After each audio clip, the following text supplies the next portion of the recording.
Apa bangunan pertama yang ada di atas muka bumi? Maka Allah memberikan jawaban dalam Al-Quran. Inna awwala baitin wudi'a lin-nasi lalladzi bi Bakkata mubaraka. Bangunan pertama yang ada di atas muka bumi adalah bangunan yang ada di kota Bakkah. Nama lainnya Makkah, nama lainnya Ummul Qura. Itu adalah Al-Masjidul Haram.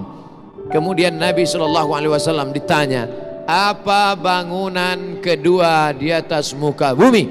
Bangunan kedua yang ada di atas muka bumi adalah Al-Baitul Muqaddas. Nama lainnya adalah Baitul Maqdis, yaitu yang ada di Palestina.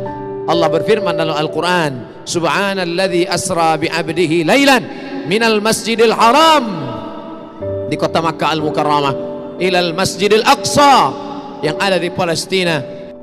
13 tahun lamanya di kota Makkah Al-Mukarramah, Nabi tidak ada membangun masjid. Tapi ketika pindah di Yathrib, 8 hari 8 malam, perjalanan panjang mengendarai unta panas terik, sampailah dia bersama Sayyidina Abu Bakar ini Siddiq ke sebuah negeri bernama Quba. Nabi sampai hari Senin, Nabi menginap di Quba 4 hari 4 malam. Malam Selasa, malam Rabu, malam Kamis, malam Jumat. Selama 4 malam itu berdiri satu masjid. Itulah masjid pertama yang didirikan di luar kota Makkah Al-Mukarramah setelah Masjidil Aqsa di Palestina. Masjid yang pertama adalah Masjid Quba. Bangunan pertama yang didirikan di atas muka bumi, masjid. Bangunan pertama yang dibuat setelah pindah, masjid. Dan bangunan pertama yang mendatangkan barakah adalah masjid. Oleh sebab itu kalau kantor ingin berkah, komplek perkantoran, hendaklah yang pertama dibangun masjid. Oleh sebab itu sultan-sultan Melayu ketika mereka mulai menambatkan perahunya di sebuah pantai, yang pertama mereka dirikan adalah masjid. Hari ini kita melihat sejarah-sejarah. Mana istana hancur, dipukul ombak, diempas gelombang, dimakan rayap, lekang karena panas, lapuk karena hujan. Tapi masjid masih tetap tegak berdiri. Ini pelajaran penting. Manusia akan mati, dimakan cacing tanah, tapi yang kekal abadi adalah masjid. Menunjukkan orang Islam mesti kaya raya, karena yang bisa membangun masjid hanya orang kaya. Yang kaya dengan hartanya. Man bana masjidan, siapa yang membangun masjid, banallah mithlahu baitan fil jannah, maka Allah sudah membangunkan untuknya satu tempat dalam surga. Man bana masjidan, siapa yang membangun masjid dengan hartanya, titik pilu keringatnya, banallah mithlahu baitan fil jannah, dibangunkan untuknya satu tempat dalam surga.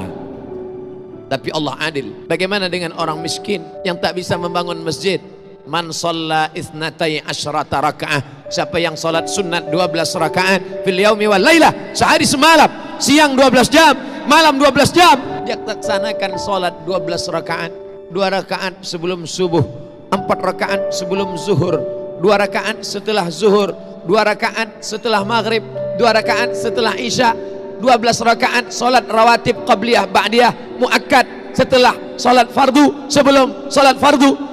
Banallah mithlahu baitan fil jannah, Allah juga membangunkan untuknya satu tempat dalam surga. Manusia mati, meninggalkan dunia, rumah yang besar diwarisi oleh anak-anak, diambil oleh istri, mungkin dia akan menikah dengan laki-laki yang lain. Berapa banyak orang membangun rumah tapi dia tak pernah menempati rumah itu. Berapa banyak orang membeli mobil, kendaraan mahal, tapi dia tak pernah menaikinya. Berapa banyak pencari rezeki tapi rezekinya dinikmati orang lain. Perlu dipikirkan sejenak. At-tafakkur sa'ah, berpikir sesaat, khairum min qiyami lailah, lebih baik daripada beribadah sepanjang malam. Orang beriman berpikir sesaat. Yang hari ini beribadah, banyak ibadahnya, khusyuk dia, tapi setelah mati akan putus.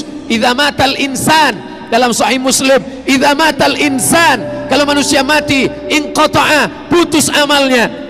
Tapi ada yang tetap mengalir, shadaqatun jariyah, tanah yang pernah dia wakafkan untuk masjid, yang tak sanggup memberikan tanah, semen, yang tak sanggup berikan semen, batu bata, pasir, kerikil, sekecil apapun kontribusi kita akan ditunjukkan Allah. Faman ya'mal mithqala dzarratin khairan yarah, sebesar biji sawi pun akan ditunjukkan di hadapan Allah Subhanahu wa taala. Yang bisa dengan hartanya, pakai hartamu.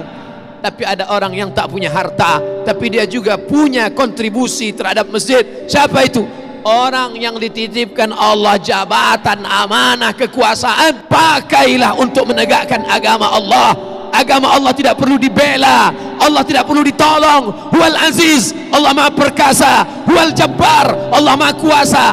Kita mendirikan masjid bukan untuk menolong Allah. Andai kita punya jabatan, tak pernah sekalipun dipakai untuk menolong Allah. Allah tidak perlu kita. Allah Maha Perkasa, Allah Maha Kuasa.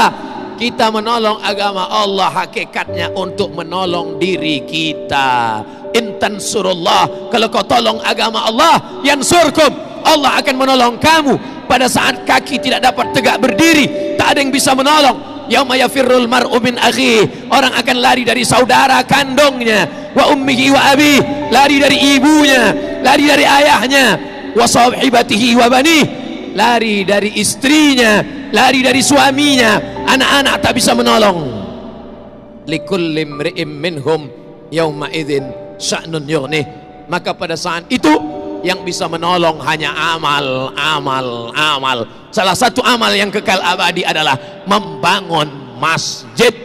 Hari ini ibu-ibu yang datang sholat Jumat, sampaikan kepada anak-anakmu pulang dari sholat Jumat ini, katakan, nak, kau mesti kaya. Anakku, kau mesti punya banyak uang dengan cara yang halal. Aku mati, kau akan membangun masjid, nak. Maka amalnya akan mengalir walaupun kita sudah mati meninggalkan dunia. Hari ini bapak-bapak yang salat pada salat Jumat perdana di masjid kebanggaan orang Batam, orang Kepulauan Riau, orang Sumatera, orang Indonesia, megah tegak berdiri. Sebagai orang Batam, sebagai orang Kepulauan, sebagai orang Sumatera, sebagai orang Republik Indonesia, kita bangga dapat tegak berdiri di atas muka bumi Allah. Masjid tempat menyembah, mengagungkan, memuliakan Allah. Tapi jangan bangga sesaat kalau sampai satu waktu saja kosong masjid, tidak ada solat berjamaah. Zuhur, asar, masa genting, siang, maghrib banyak orang datang, subuh tak ada yang datang. Istahwadat alaihimus syayatin, satu kampung, satu negeri sudah dikuasai oleh syaitan. Oleh sebab itu, maka ini solat kita laksanakan menurut tuntunan Quran dan Sunnah Rasulullah sallallahu alaihi wasallam.